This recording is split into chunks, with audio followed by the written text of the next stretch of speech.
It was a if I had sex in my breath, I was looking for something to see.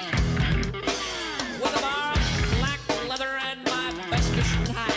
Well, it was just Wendy, oh, and me. Called that swamp up on telephone, said we was coming on down to pick him up. The lady said, hey, Snappy, me and Green, come along, but only if we can bring a friend. His name is Harold.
This guy's pretty bizarre, Gus.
So I held his body, tried to through. Late one night I said, hey man, do you remember me? So I chorus do, snap that, left that. Right about now I'm lit up like an old Christmas tree. Hey bro, you know, I'd like to thank you once again for letting me hang with y'all across the way. I look back that night, I gave you a warm across my heart. So you shook my hand and walked away. It's the last I seen of Harold.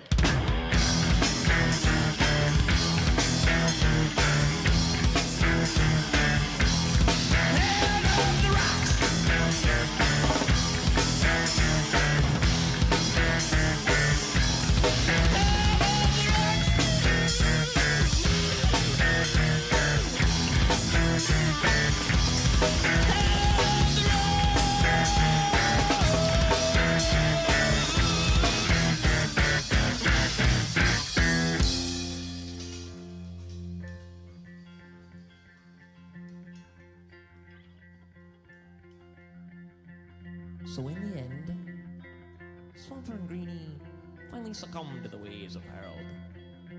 And in doing so, each gave just a little bit of his soul away. What a couple of dumb shits.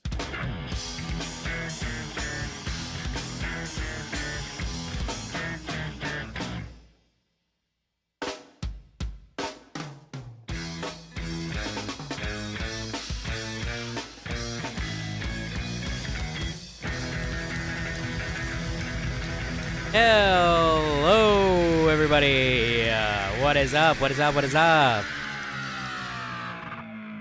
How are you guys doing? That was Herald of the Rocks by Primus. That was from their first album, Frizzle Fry. And today we are reviewing another Primus album. Now, we did attempt this before, but the stream didn't work out that well. And then in between that, we had our first ever review request from Kiko. He requested us to review Octavarium by Dream Theater, which I ended up giving a 9.5 out of 10. Sherry gave it a raspberry. And I believe Party gave it either an 8 or a 9 out of 10. We'll double check with him. Very, very good album. One of the best concept albums I've ever heard before. But today, we are reviewing Sailing the Seas of Cheese by Primus. Now, I made up a rule because Party and Sherry did not end up, not that they hated it, but they didn't really care for Frizzle Fry by Primus, which is fair enough. I ended up giving that album a 7 out of 10 myself, because even though I do like it, I have to admit it's not some of their best work. I think they got a lot better as it went on. But I'm hoping, what is Sherry's ranking system? She ranks it by fruit, and you eventually will learn of it. Yo, what is up, Unseen, Nexajed, Finn, Party, Squatchin, Kiko, Marty Moose, Traden, Nintendo Mail. How are you guys all doing in chat? Kiko actually just donated $40. Thank you again. We'll replay it for the stream. Hope to one day become a top donor. Well, considering Teddy's existence, you have quite the competition, but I also hope you become a top donor, because that's just good for me. It's good for business, okay? It keeps the lights on, and what that means is, well. But Kiko did donate the money for a reason. He wants us to review, let me double check what he said, the Moody Blues, specifically Days of Future Past. Now, I think I've heard 1 or 2 Moody Blues songs, so I guess that will be our review for next week. However, Party just gave us an idea that I think we're going to follow through on. So let me undeafen and bring in Sherry and Party before we talk about that. Yo, Sherry and Party, what's up? Hi. Sherry has to be right back. She's got to finish up something, but hello, Okay. chat. Well, in the meantime, Party, you gave me the idea to review. Yeah, Apparently, can I make? Yeah, you can make the announcement. You can make the announcement. All right. So, and I already talked to Sherry. She's down with the idea too. Cool. So, ladies and gentlemen, there's an album coming out next Friday. It's got very mixed reviews, and it's not even out yet. This Sunday you'll be hearing our first thoughts on the new Linkin Park. We are looking at the album From Zero that drops Friday. Wow. So be here Sunday. I was actually going to suggest that we review it Friday night if Sherry and you can be available. Friday night? But if you guys, if both of you Could make it can't a be special. available, then we can do it Sunday as well. Because if we can do it Friday, then on Sunday we can do Kiko's request. He just requested us to review Days of Future Past by Moody Blues. So we'll see how exactly we do it all. But hello, put it on Sherry. the Welcome to docket. the stream. Hey, How are you doing? sorry about that. It's all good. It's all good. I I haven't was hit. rinsing out my hair. Oh, okay, that's cool. I haven't even hit start recording yet, so we're all good. But yeah, so Awesome. potential Sherry. I know you do work Friday, but would you, if we started like around 9 o'clock, would you be down to review the Linkin Park album on Friday? 9 p.m., right? Yeah, 9 p.m. Yeah. Yeah. So we hit it on like the day of. That sounds good to me. Okay, so All then right, I'm down. So then next week, can expect 2 album reviews. We're going to review the new Linkin Park album Friday, 9 p.m., and then sometime Sunday, we'll review Kiko's request because he just donated for it. We're going to review Days of Future Past by Moody Blues. So expect 2 reviews next week. But as for this week, we are reviewing. Let me actually hit start recording. Welcome back to another Mike's Album Reviews. Today we are reviewing Sailing the Seas of Cheese by Primus. Now, we did attempt this review once before, to be transparent. However, the stream did not go particularly well, so we are starting from the top. Ooh, let me move a party to the side. He's hiding behind Sherry right now. There we go. There we go. So I don't even think you're showing on screen too. No, I'm on screen. I'm always on screen. Okay. But anyways, so we've got our little info here. So let's read this. Of course, always provided by Party. We have the album review, Sailing the Seas of Cheese by Primus. Sailing the Seas of Cheese is the second studio album and major label debut by the American rock band Primus. It was released on May 14th, 1991. 3 years before I was born, all right? Legendary times. Times before legend, I would say. Man, it's ancient. Wait a minute. Hold on now. Through Interscope Records. It spawned 3 singles. Jerry Was a Race Car Driver, Tommy the Cat, and Those Damn Blue-Collar Tweakers. Reviewing Selling the Seas of Cheese for the Chicago Tribune, Greg Kot wrote that Primus explore funk and rock with bemused brilliance, and that its musicianship, blending velocity with virtuosity, continues to set it apart from the crowded pool of punk-funk bands. Mike Gitter of Kerrang called the album as viciously strange and offering as any to come from a major label all year, and commented that Primus were working without the shackles of genre and immersing the listener in the mire of their own hyper-reality. NME critic Stephen Dalton credited Primus for avoiding self-indulgence and avant-wank fusion, while in Entertainment Weekly, Simon Reynolds said that the band are too self-consciously goofy for their own good, but their rubber bone thrash funk can be cartoonishly fun, I think he meant to say. But I find it funny, all the words that reviewers use. Yeah. It's like, it's almost word salad, I would say, but maybe I'm just too dumb. But anyways, I think we can. So we've got a few tracks here. We got 1, 2, 3, 4, 5, 6. Hey, there's a number count on. There is a number count. Where is it? 13. 13. It's first page. Yeah, first. Right. album Okay, length. perfect. So there's 13 songs. It's 45 minutes. It is classified under funk metal, but it's kind of hard to ever put Primus as a specific genre. Yeah. Oh yeah. shit! Kiko donated Like another $40. Fuck Teddy, I'm becoming number The 1 fuck? donor. Also, Opeth releasing a new album the Kiko. 22nd. W. Would be fun to see a review of that. It's a bit under an hour, called The Last Will and Testament. All right, I'll make sure to write these down after the stream. But thank you very much for another $40, Kiko. But okay, so that's 2 albums we're gonna have to do. If you want me to, what we could do is I could like set up a list of like album priorities. So if we aren't sure what we want to do, I can set it up. Oh as a yeah, priority list. how about you set a Google Doc, and anytime we get a specific request, we can put that in the place of the Google Doc. Okay. Or And if you then want, like, just I can write. Just set it up for now, and then I'll take if you could set up the initial Google Doc, I'll take care of what we need to do, and then like I'll take care of like writing everything in. That way I can. And what I was thinking was, if we can't like figure anything out for like what we want to do next, I can just, if I get lists from like all 3 of us for what we want to review, then what I can do is I can add those like towards the bottoms, like ones to do when we're lost.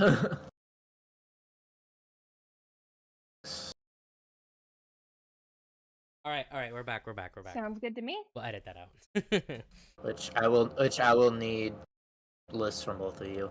No, for yeah, album. yeah, what we want to do, Mike, don't want my request to be a priority. Focus on what you think fits the stream most. Well, no, it has to be priority. So the initial idea for the reviews was we were going to go through me, Sherry, and Party's favorite bands and do their discographies first. That way we would have plenty of content to build up an audience of people that want to watch the reviews and people that want to request reviews. So anytime we get a paid request, we want that as a priority. Now, people can request on their own, like in comments or in chat, hey, could you review this one day? And we'll obviously take that into consideration as to review it, but that would go on the bottom of the priority because, I mean, it's just, of course it's important what chat wants, but it's also, you're not paying. Yeah. But if you are paying... like we're basically setting up our album, like our favorite album list, in the idea that if no one donates, then we will always have something to look at. Yeah, next week. like for example, we're only gonna do 4 of my favorite artists because we already reviewed all the Gorillaz albums. I just did it with Planet, right? So we're only gonna do 4 of my favorite, and then we did start on Sherry's, but I think we will review that again because now we have Party here. So we'll go through 5 Sherry's 5 favorite artists, and then we'll go through Party's 5 favorite artists. Not that we'll go through 5 artists at a time. We're gonna go 1 artist at a time, so that way we each get even turns. So after we're done with Primus, we'll go to a favorite artist of Sherry, then we'll go to a favorite artist of Party, and we'll keep that rotation going. All right. Wait, is Party there? Yeah. Hello. Oh, Hi. were you not hearing anything just now? It was going on for a second, but Oh, I don't okay. know what just happened. Oh, okay. I think that might have been on your end. Oh, wait, Sherry, are you there?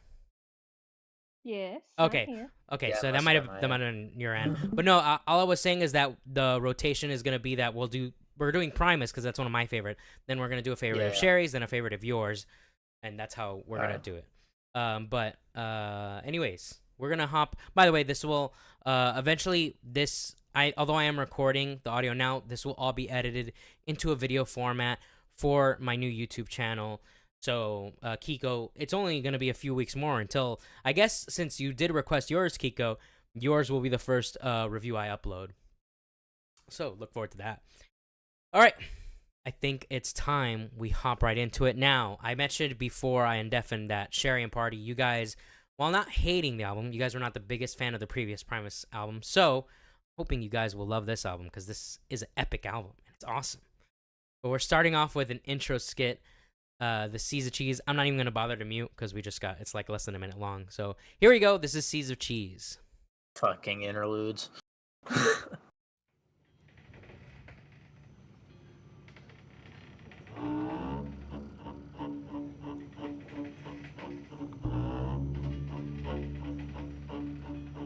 When the going gets tough and the stomach acids flow, the cold wind of conformity is nipping at your nose.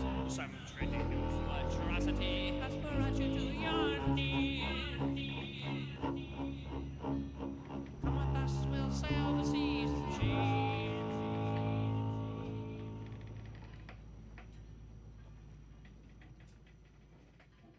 All right. Gotta go. Sorry, need sleep. Busy tomorrow. Have a great stream. Thank you. Have a great night, Kiko. I think what I'll also do is after we hear the song, if there is anything from Genius, I'll read that as well. So this short track serves as the thematic and tonal introduction to the insanity and uniqueness of Primus' general style. And indeed, their similarly titled, critically acclaimed 1991 album, Sailing the Seas of Cheese. So, Party, what did you think of that little interlude, that little intro?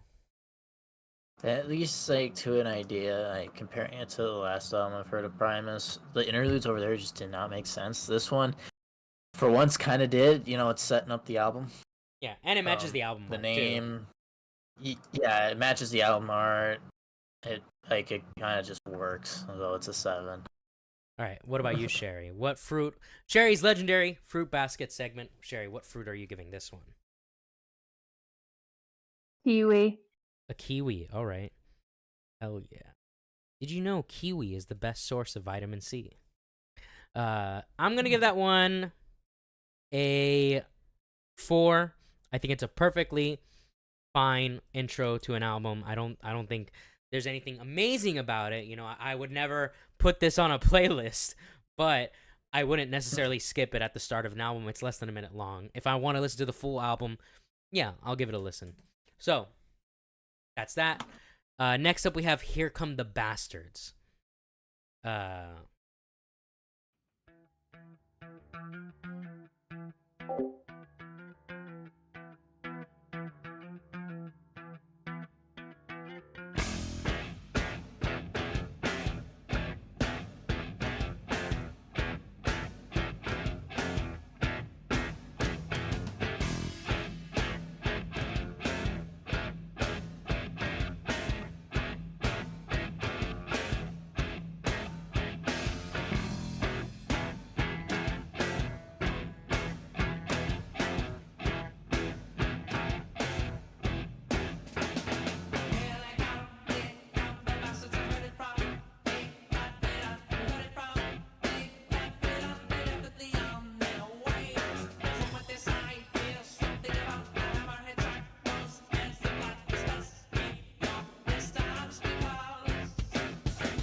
right, that was Here Come the Bastards. Here Come the Bastards is the second track on Selling Seas Cheese. The song is in 5/4 time and performed with a shuffle, both of which give the entire song a slightly off-balance feel.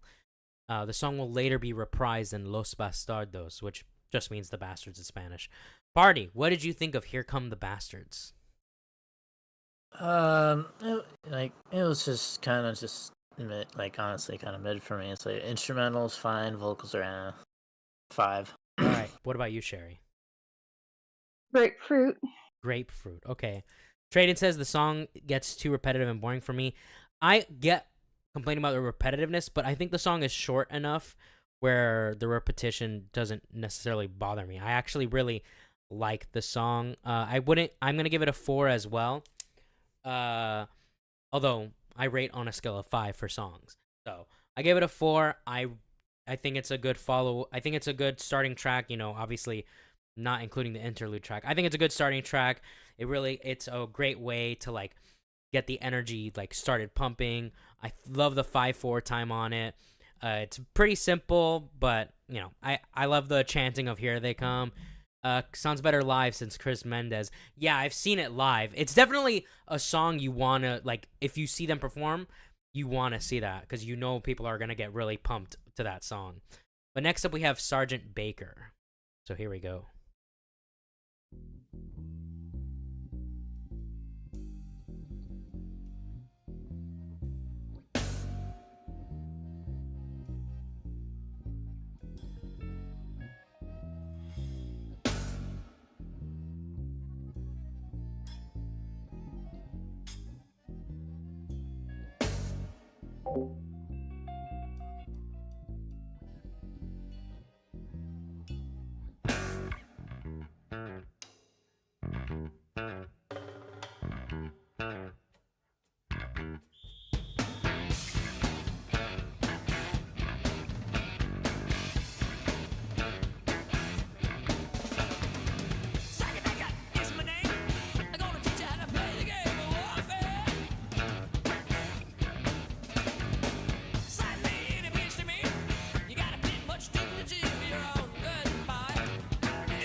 Sgt. Baker is the third from Primus's album. The song appears to be narrated from the point of view of a drill sergeant whipping his raw recruits into shape. The song was written sometime in the early days of Primus, with the earliest recording being from 1986.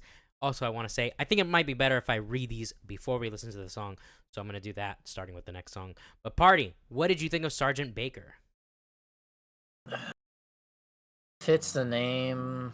The instrumentals, vocals work together well for the idea it's trying to portray. So I'm giving it a 7. Really, even though it's not my type of thing. Sure. Sherry, what do you think? Blueberries. Blueberries, the best kind of berry. Based. Let's go. I'm gonna give that one a 5. I love that one. I think it has the perfect energy for what it's going for. The right, left chorus hits hard. The instrumental break and guitar solo all are great. I love that main bass riff. I will say the intro, I don't quite understand it being there. The intro doesn't. It's not like the intro helps transition from Here Come the Bastards to this song, or it matches the rest of the song. It's just kind of like a weird. I mean, Primus is weird. We know that, but it's like weird without a purpose, if that makes any sense. But I'm still gonna give it a 5. I really, really like that song. You know what? No, I'm being biased because I love this band too much. I'm gonna give it a 4. I'm gonna actually give it a 4. I'm gonna be more fair. All right, it's a 4. The next song has probably one of the most complex bass lines from the band. Next up, we have American Life. Like I said, I'm gonna read this first, actually. So, the song discusses the views of the United States for those who came here searching for a better life. The song shows that the reality is much more grim than what we may have expected. The song seems to give a commentary that American life for some is not quite the immaculate dream of a home with white picket fences, but is in fact a struggle and poverty for many. All right, so let's listen to American Life.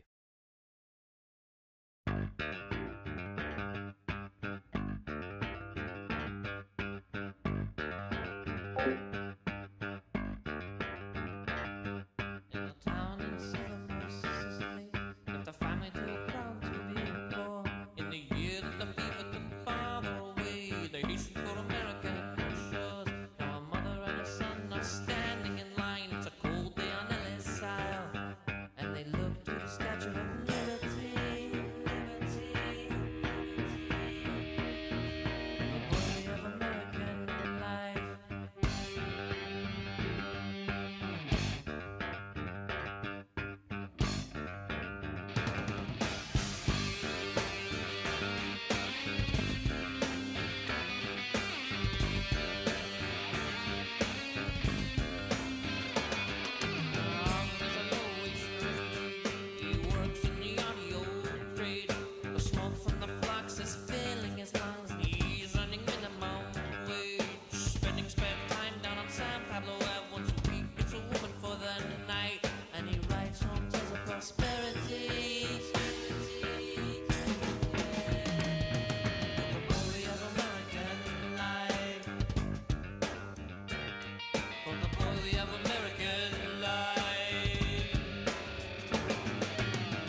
All right, that was American Life. Party, what did you think of American Life? Similar to the last song, it fits the name. Everything kind of just seems to be the theme for this album. Is just like they all seem to be on an individual basis, but it's supposed to fit the name. As far as instrumentals and vocals, I will say like if you didn't feel the previous instrumentals were repetitive, you may feel here because that's what I felt. Um, like it was just one instrument just going the whole time. I was just like, oh, okay, is there gonna be a break for this one or no? But it itself, it was fine. I'm gonna give it a 6. Right, Sherry, what do you give it? Grapefruit. Grapefruit. Another grapefruit. All right. For me, I'm gonna give that a 4 as well. It's not one of my favorites from the album.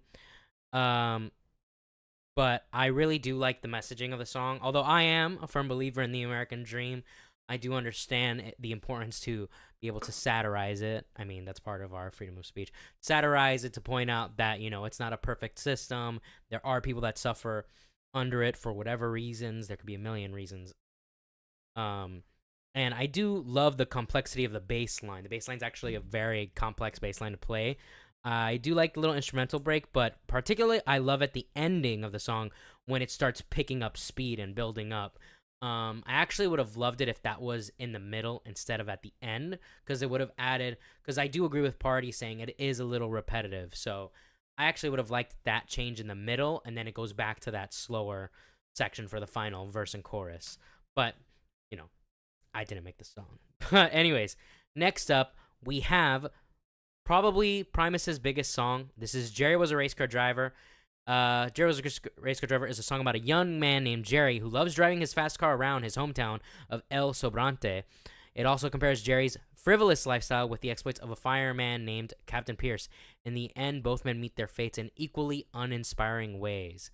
I believe the fireman was actually about Les Claypool's grandfather. But next up, we're gonna listen to Jerry Was a Race Car Driver.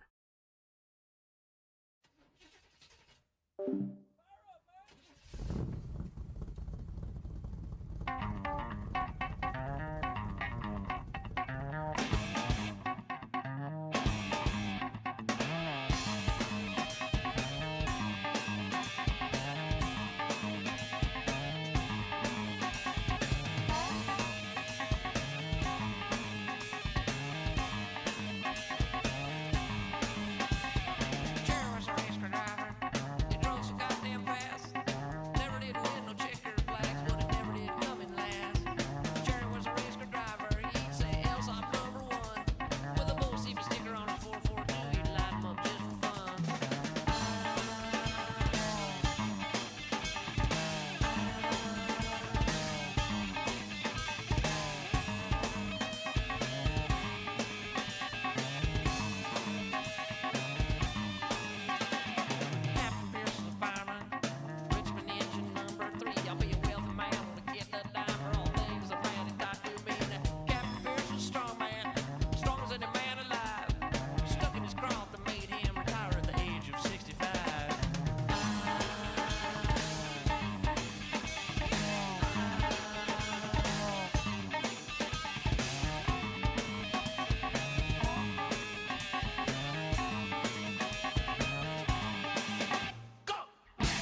All right. That was Jerry Was a Great Driver Party. What did you think of that song? It was pretty good. It fits the name as per usual. But for me, the instruments hit pretty well here. Nothing too much, nothing too little. My vocals are pretty good. I'll give it a 9. All right. Sherry, what did you think?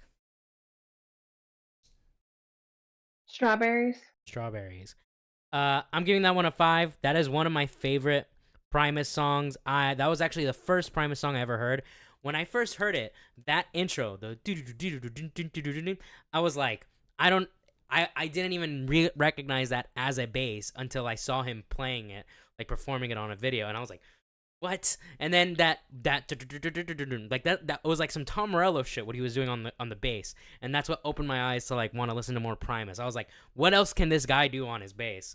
And so that's when I realized that Les Claypool is the greatest bassist of all time, at least in rock music, in my opinion, in my professional opinion.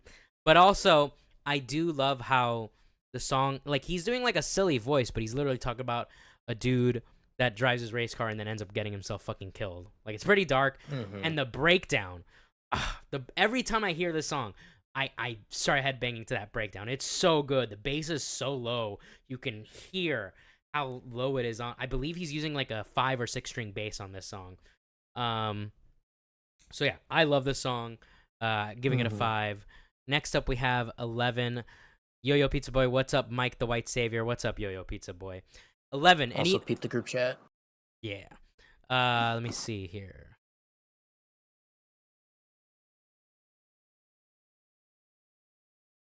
Okay, So, epic. that's all set up. Perfect. Okay, perfect. Thank you very much, sir. So we have. Oh, and if anything, make one more category for like comment requests, like anyone that comments on the official uploads, and then that'll be like bottom priority. Because me, you, and Sherry have equal priority. Yeah. We're like rotating basically. Yeah.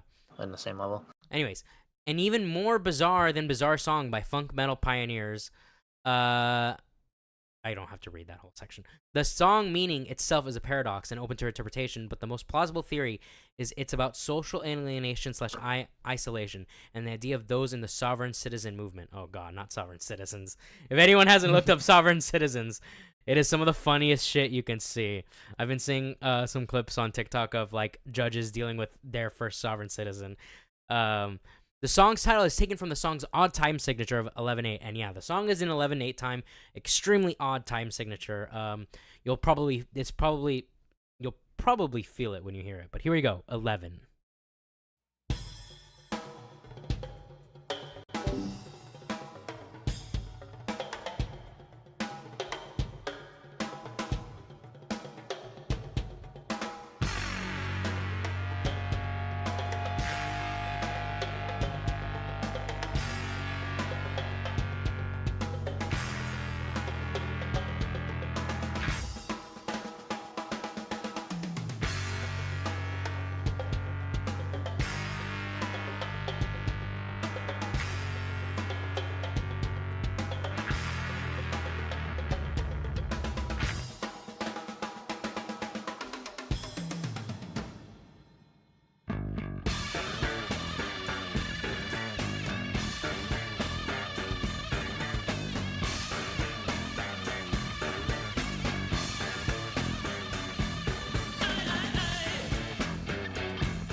All right, Party, what did you think of?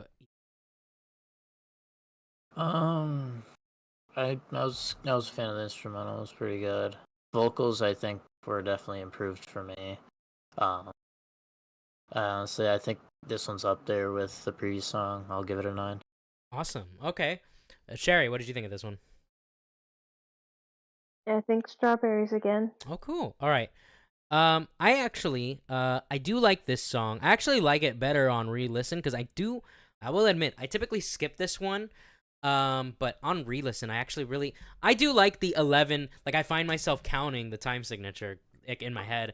I find it so mesmerizing. Vocals were annoying. I could definitely see the vocals being annoying for some people, 100%.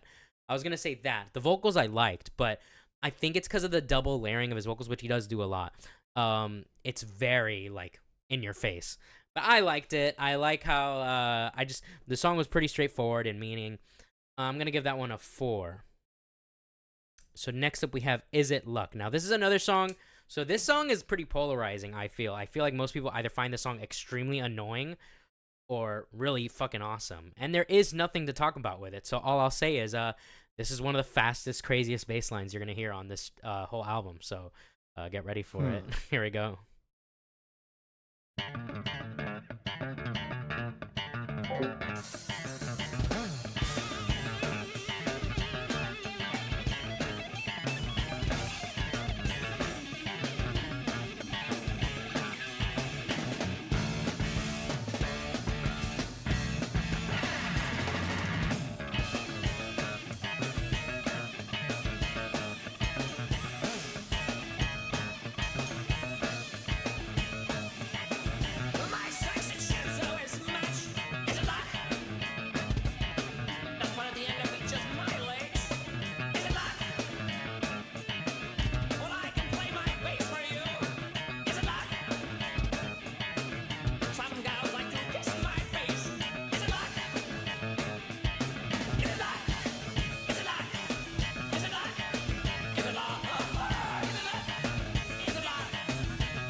Dictionary, show the words that I know. Math, what does I know? And how loquacious I can be when I set my mind onto it. But she wasn't impressed. No. She wasn't impressed at all. She whispered in my ear.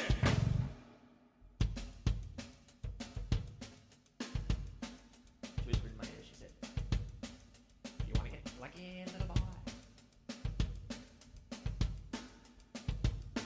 Well, I smiled. Smiled and I said, "Is it luck? Is it luck? Is it luck? Is it luck? Is it luck? Is it luck? Is it luck?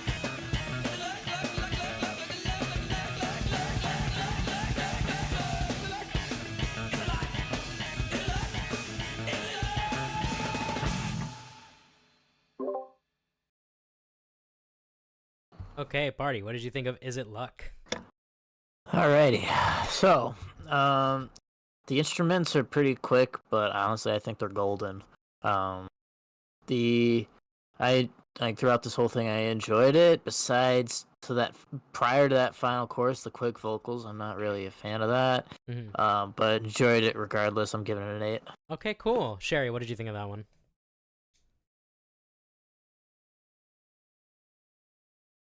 An apple. An apple. Okay. For me, I'm gonna give that one a 4. It's not one of my favorites, but I do love how absolutely batshit crazy like it sounds like he's losing his fucking mind, especially at the end. And I find it always makes me laugh when he does when he at the end of his like little thing about this chick that wanted him for his body but not his mind, and she's like, "Do you want to get lucky?" And he's like, "Well, I said." And I just picture like if someone made a music video, it would just be him shouting in this woman's ear, "Is it luck?" Like at the end of the song. Like it's like so silly and over the top. I really love it. I love how crazy fast the bass is throughout the whole song. It's like relentless. It's a relentless song. It's super hype. I don't think they really play this one live. Like they play it very rarely, but it's crazy. Traden says, so far my favorite on the album. I like how fast the song is. I wish it wasn't as repetitive though.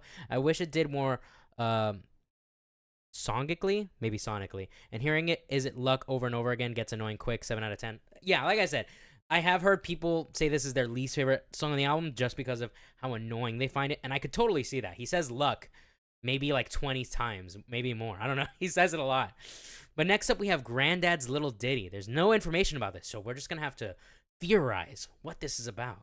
It is like, how long is this? Fucking It's interlude. like 30 seconds, so we just got to listen to it. Fucking interlude. All right, so here's our interlude. We're halfway through the album.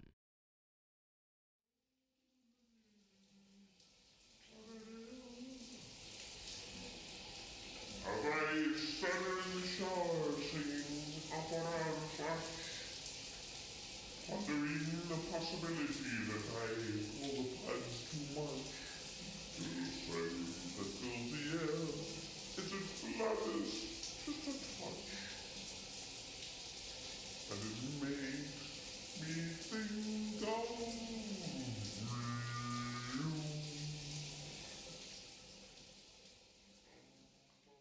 you. Okay, so that's Granddad's Little Ditty. I literally wrote in my notes, and I quote, "What the fuck?" I think it's just them being Um, silly. I don't think that's meant to be taken seriously in any way. Let alone I Obviously. rate interludes high anyways. I put this at a 0.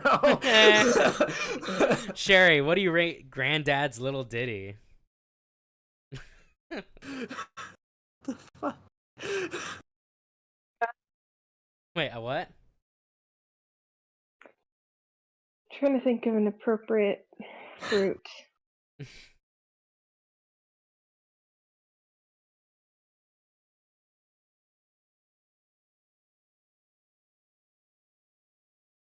A lime. A lime. Interesting. Okay.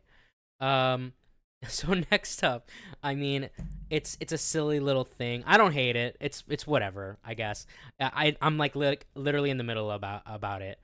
I could actually literally see the label saying you need like this album needs to be a little longer, and they're like, fuck it, we'll just record this. Just do that. Like I could easily see that being the case. Like what the? But What are they saying? yeah, I'm just gonna give that a Well, 3. I mean, based off like the little side description you had for that one, like I guess Diddy is appropriate in this case. All right, buddy. All right. Anywho. Anyways, we've got Anywho. Tommy the Cat. Now, Tommy the Cat is it actually is uncredited, features Tom Waits. Yo, what's up, Ghost Shark and chat? So, Tommy the Cat initially appeared in 1989 live album Suck on This. Suck on This is technically their first album before Frizzle Fry, but it was a live album, so I didn't count that as the first one we listened to. But it is worth listening to. It's cool hearing how, like, because there's a lot of, pretty much every song on Suck on This have ended up being re-recorded for one of their main albums, and it's cool to hear the differences. But anyways, the studio version later became the second single from the band's album and was also included on the soundtrack of the 1991 film Bill and Ted's Bogus Journey. The character Tommy the Cat was loosely based on ex-bandmate of Les Claypool named Tommy Crank, who he regarded as a smooth character. Tom Waits is the voice of Tommy the Cat, but, and this is impressive when you see him performing live, he does sing Tom Waits parts live while playing the bass. I think I'm going to start ranking interludes on a scale out of 2 scale, because interludes are just meant to be quick break or whatever. Ranking them on the same scale as actual songs is unfair, in my opinion. For me, I rank them more. So for me, I'm much more like loose with my ratings for interludes.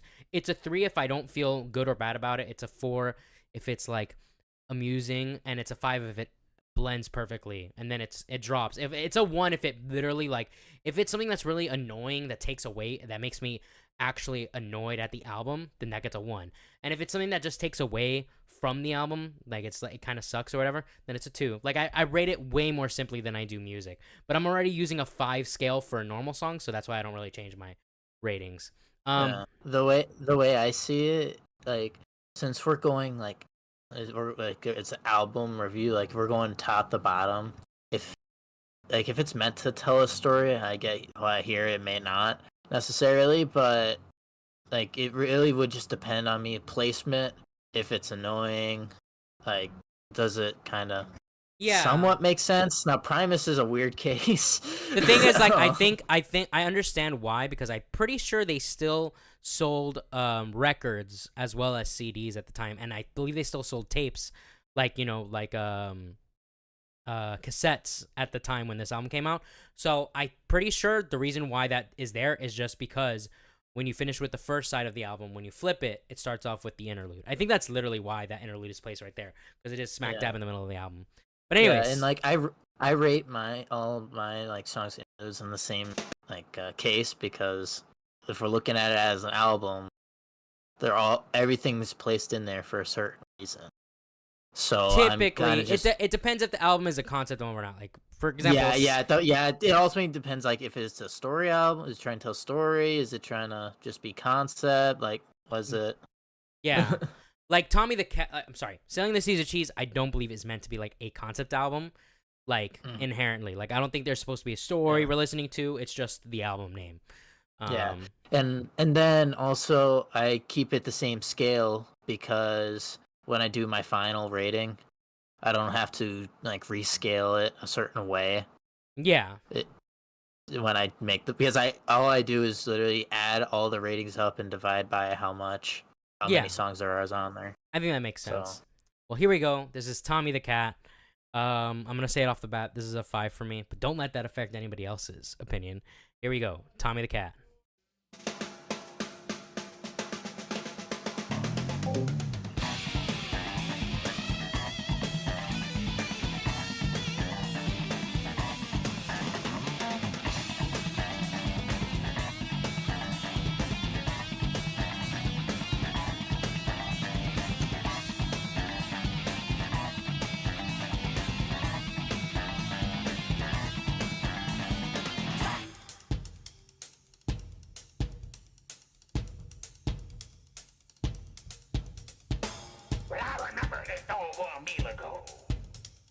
Tommy the Cat is a real backclear whatever form out of maybe this little swing into his mighty throat.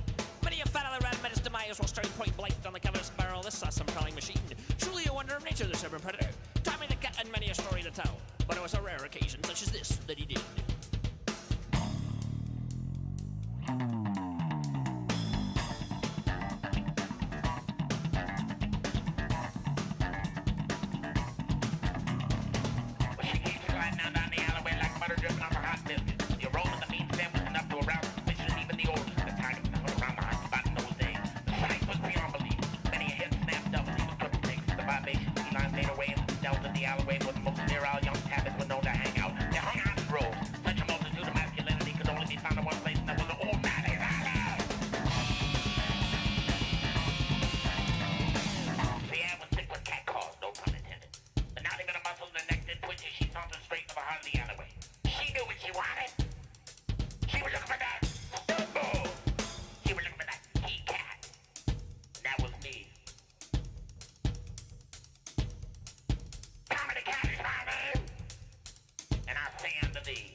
Say, baby, do you wanna lay down by my side? Baby, do you wanna lay down with me? Say, say, baby, do you wanna lay down with me? Say, baby, do you wanna lay down by my side? Baby, do you wanna lay down with me? Say, baby, say, baby.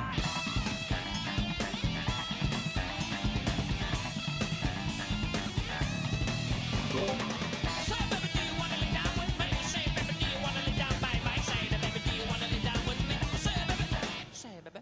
Say, baby, do you wanna lay down with me? Say, baby, do you wanna lay down by my side? Baby, do you wanna lay down with me? Say, baby, say, baby. Say, baby, do you wanna lay down with me? Say, baby, do you wanna lay down by my side? Baby, do you wanna lay down with me? Say, baby, say, baby.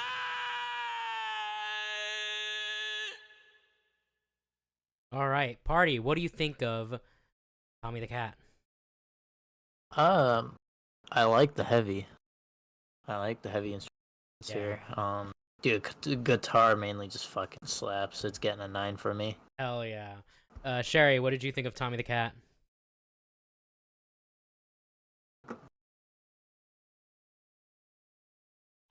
Sorry, I cut myself. What? But, Wait, what do you mean you cut yourself? blueberries. Okay, are you okay? I mean, if I need to, I'll leave. Don't worry. All right. All right,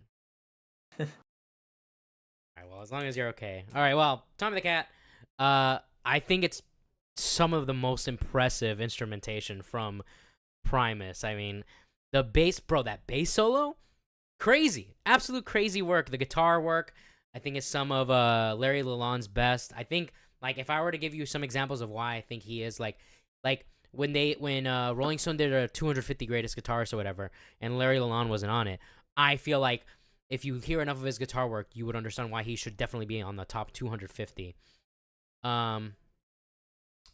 I love the drum work as well.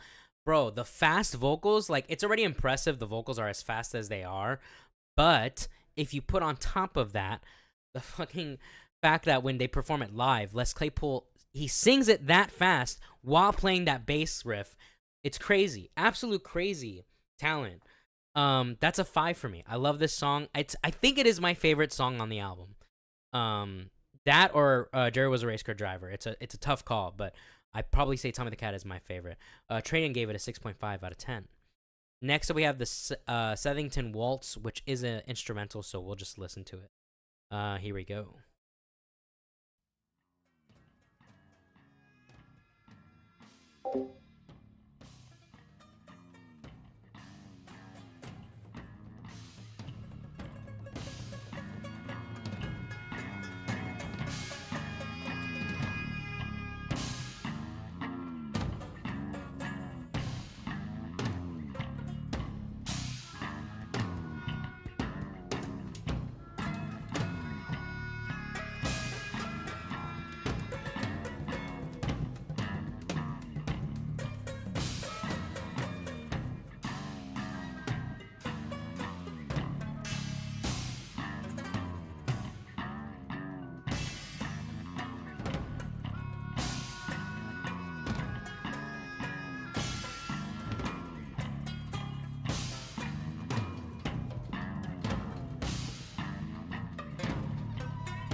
All right, Party, what did you think of Southington Waltz?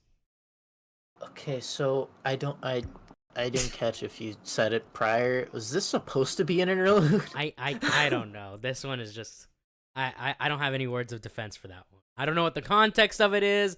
I don't know anything about the song. It's just there. Cause I It's a tomato. Oh no. Tomato. Yeah, like I like judging that based off of a song. This is kind of same racist song. All right, give it shit. But it 2. Like what? What the fuck? Oh, it's showing my emails. Ah. Yeah. So Yeah, I don't know. I don't really- have any information on that. Yeah, I don't know. so 2. Honestly, I'm gonna give that a.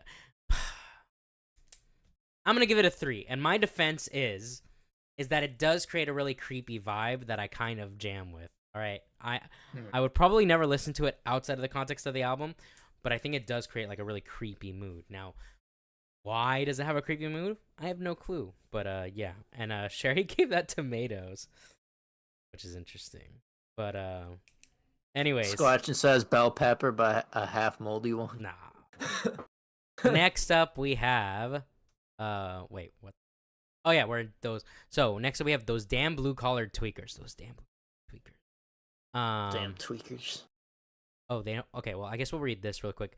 Yeah, Les Claypool explains about the song. I was in the trades, so I was a carpenter for a number of years before I was able to quit and make a living noodling my fingers around. And I've been around a lot of guys, especially older union guys. Some of these guys are friends with my father. They're getting older, and to keep up with the young guys, do some crank during the day or before they start work. Some guys drink a bunch of coffee. Some guys drink a bunch of coffee and do some crank. I was amazed at how much meth was. I'm amazed at how much meth, and this was 20 plus years ago, was in the trades. And for better or worse, it's fueled a lot of progress in the construction arena. But the flame that burns twice as bright only burns half as long, which I say at the end of the song.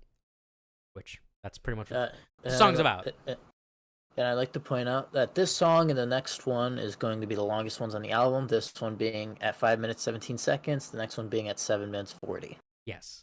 So here we go. Those damn blue collar tweakers, which is another amazing song from this album, which you guys shall hear.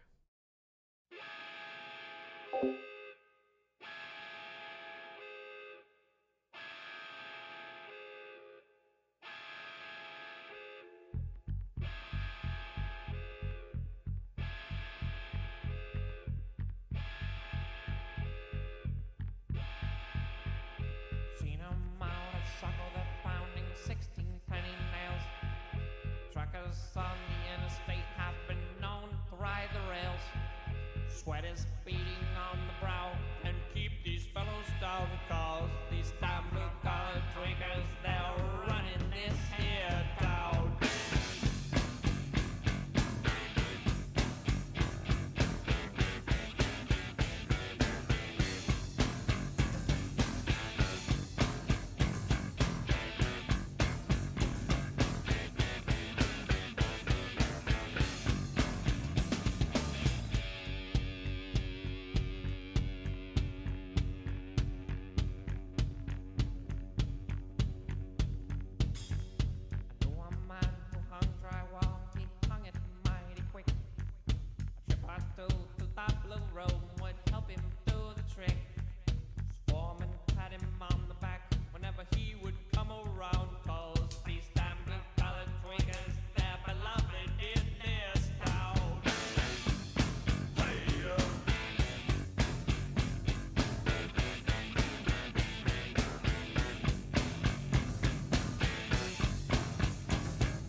All right, party. What did you think of those damn blue-collared tweakers? What I think about the tweakers is the song itself hits for me and fits along with the idea of the song. Instruments hit pretty good as well as the vocals. I'm giving it a 7. All right, cool. Sherry, what do you think? Cranberries. Cranberries. Also, I might need to leave. Okay, that's okay if you need to go. We've only got 2 tracks left, so it's totally cool. I'm still looking for Band-Aids, and I'm 99% sure we did not go through all the Band-Aids because my dad bought $100 worth of Band-Aids last year. Okay, well, Damn. the next song's 7 minutes long, so I guess if you can't find the band, well, thank you for being here, Sherry. But And if you wanted to give like a final rating, what you thought of it so far, real quick, if you're gonna leave. we'll wait on her. So far, I'll give it a grapefruit just in case I have to go before. Okay. Okay. Alright. So those damn blue collar tweakers, I give another 5 too. I really love the song. The fucking chorus is so hype. You know people lose their fucking shit live. The bass solo hits so hard. I love the whole message of the song about how, like, you know, the backbone, like he says the backbone of this town, but really the backbone of like any society are those blue collared workers.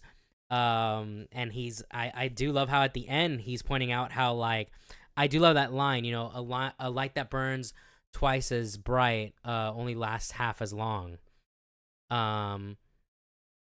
Like, I mean, it's true. If you have to start doing, like, you know, crank to keep up with everybody, that's gonna end up fucking you up, you know, in the long run. But yeah, I just love it. I love everything about it. The bass line. I love that weird guitar sound at the start and end of the song. I don't know exactly how he does it. I've tried looking. I looked into it once and I forgot, but it's a really cool intro sound. The guitar solo is obviously great as well. Yeah, everything about the song, I love it. It's a 5 for me. Now we have the last 2 songs, which technically the very last song is more of like a reprise of "Here Come the Bastards," but so this is the last song that's not a reprise. This is Fish On, Fisherman Chronicles Chapter 2 is the second song of the Fisherman trilogy, which began with John the Fisherman and ends with the old Diamondback Sturgeon. So this is technically a sequel. Not technically. This is a sequel to John the Fisherman. So here we go. 7-minute song. Let's go.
All right. What did you think of Fish On, Party? It was a pretty interesting song. For me, the way I see longer songs, even if, like we were talking about earlier, how this is more of, or could be considered more of a concept album than story.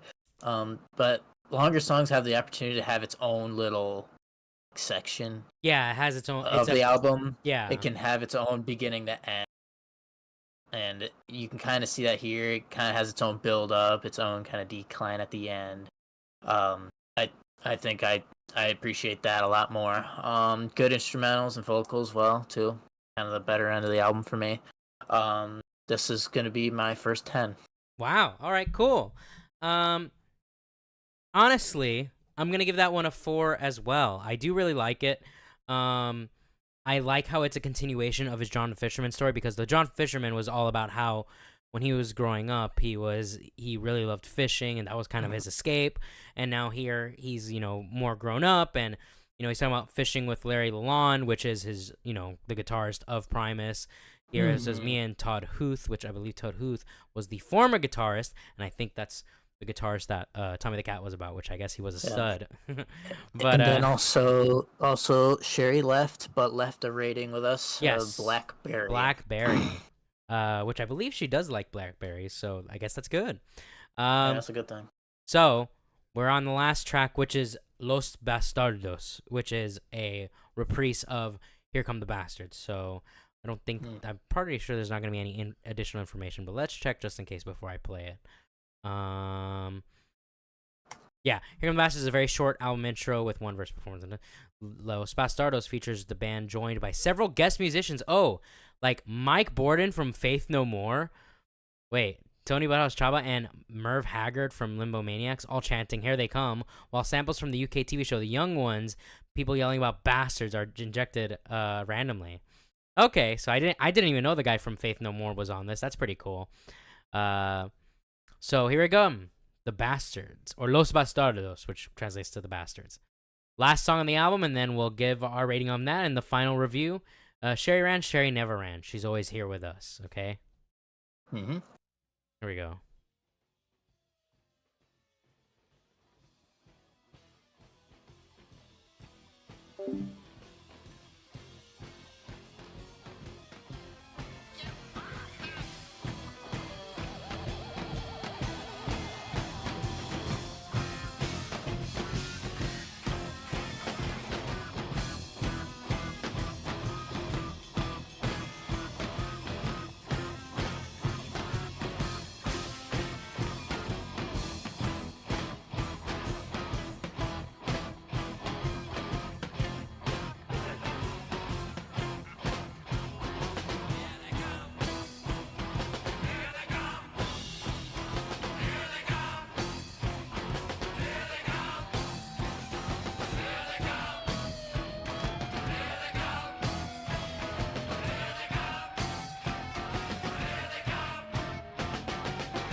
All right, party. What did you think of the outro? I'd say I like the idea of kind of like twisting like a track that's from the beginning and making it as a outcome of for the album itself. I like that idea. And then the guest musicians thing I think makes pretty well.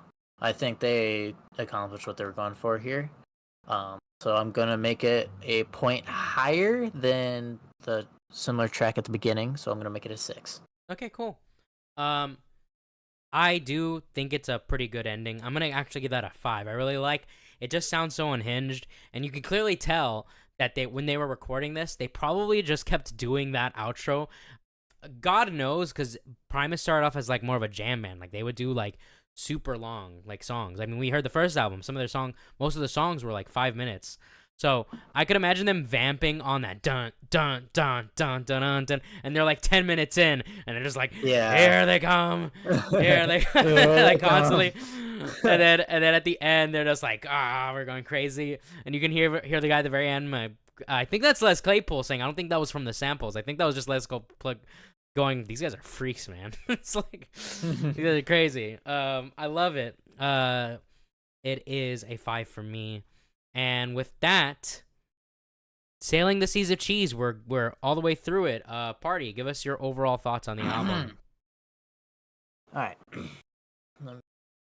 Quick. All right. For being my second Primus album, it was a weird experience. However, it improved upon its predecessor for me, and I'm sure many others. Overall, I generally think my thoughts of Primus have improved with this album. Each of the songs told its own stories, fitting the names of each track, and the instruments and vocals do the job. Therefore, I'll give this album, Sailing the Seas of Cheese by Primus, a 7 out of 10. All right, solid. Which is an improvement. Yeah, from the before. Yeah, I think that's a solid score for me. I agree. I do think this improves upon the last album. It still keeps all of their weird sensibilities, but allows it to, instead of kind of meander, it is way more focused. Even on the longer songs, there still seems to be a sort of focus on what the goal of each song is. And obviously, the artistry on it is incredible. Les Claypool's bassing is fiercer and more complex than ever before from the last album. The drumming is on point, and the guitar playing, I mean, come on. It's Larry Lalonde. I love Larry Lalonde. Amazing guitar work. And Les Claypool's vocals, at times, his vocals are actually pretty decent. Like, I'm never going to say Les Claypool's an amazing singer, but he definitely does a good job, and his voice fits the quirky quality of the band. And I actually do like his screaming. I think his screaming sounds pretty good usually, like in Sgt. Baker or and Is It Luck? I love his his shouty voice. I'm gonna overall give the album an 8.5 out of 10. Definitely an improvement from the last one, which I gave a 7 out of 10. I'll have to ask Sherry when I can, but Party, now that we've listened to the second album, I know you didn't care for the first album, but now you've heard the second album, do you want to continue listening to Primus, or do you feel like it's not for you and we should move on to another artist? How many more Primus albums are after? Oh, there's it's not as many as you would think, considering how long they've been together, because they did have a hiatus. And they haven't released an album in a while. I don't want to know about Sathington Waltz. I want to see their discography. Primus discography. So they have after this they have Pork Soda, Tales from the Punch Bowl, Brown Album, Antipop, Green Naugahyde, Primus and the Chocolate Factory, which is actually a cover album of the Willy Wonka and Chocolate Factory soundtrack. Very strange. I'm not going to explain it. And then they have the Desaturating 7. And if you want to count EPs, then they also have Miscellaneous Debris, Rhinoplasty, Animals Should Not Try to Act Like People, and Conspiranoid. Although the only ones I would really count for listening purposes would probably be Rhinoplast. We could actually just, if we wanted to continue with Primus, we could just do a video where we review all their EPs, because EPs are usually like 20 minutes or less. So I would definitely consider listening to more. I want to talk to you after stream about how we want to organize going forward for priority wise, but I definitely consider we'd also have to weigh in Sherry's opinion too. Yeah, we gotta weigh in Sherry's opinion as well. So we'll hold off on making a final decision on that. But yeah, I guess that's it. That's Sailing the Seas of Cheese. Do you have highlights and lowlights for the album? Let me pull up my list here. Let's see. So some highlights. Well, that 7-minute 40 song "Fish On" I think was pretty good one for me, highlight wise. Lowlights were really just the interludes, but if we aren't counting interludes on that, Sathington Waltz. Oh yeah. What was that? Yeah. What was that supposed I don't know what that. to be? I don't know. I think maybe they just. My best guess, if I had to, I think they just found like maybe there was like a specific instrument they found because it sounded like they were playing like I think that was a mandolin. That wasn't a guitar that they were playing. I'm pretty sure, and they were just kind of jamming out on it, and they were just playing, and then they're like, "All right, we like this little jam session. Let's pull it and add more instrumentation to it, and we'll just put it on the album." I really think that's all it came down to. It was just them kind of being a little experimental. And bands do that, you know, like, I mean, Gray Street ends with a trap song, you know, we're not a trap band. Yeah. It's just there. There's not a reason for it, it's just there, you know? Yeah, put it there, yeah. But it's like, it was at the, like, in the middle of the track. Yeah, it isn't weird. like I think I would have accepted it more if the ending of it had a note that transitioned to that beginning weird sound from those blue Damn Look Out Dirty, but it doesn't do that. Because you would think it'd be a interlude, but it just keeps going. It's not really attached to anything. It's just there. Yeah. But so for me, I mean, my highlights are Jerry's a Grisco Driver, Time of the Cat, and those Damn Blue Colored Tweakers. My least favorite track, I'm probably gonna agree, it's Sathington Waltz. It's just I don't understand. I don't understand it. But anyways, I think that's gonna be everything for today. I think I might go live again today at 9 p.m. EST, so in about an hour to just play video games and chill for a bit. So if anybody would like to watch that, I'll be back in about an hour. But as for now, I'm ending the stream here. Thank you very much for joining me, party. I'll talk to you soon, my friend. I'm gonna hop off and end things. Yeah.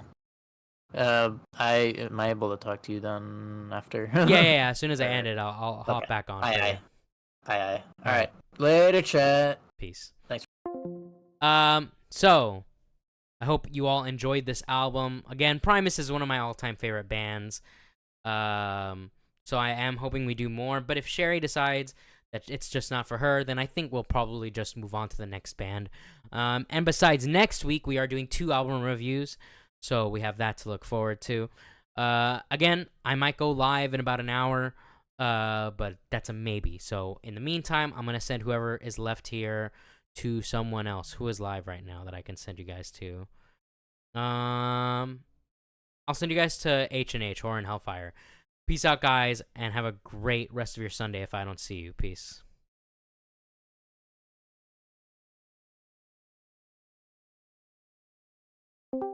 Yo.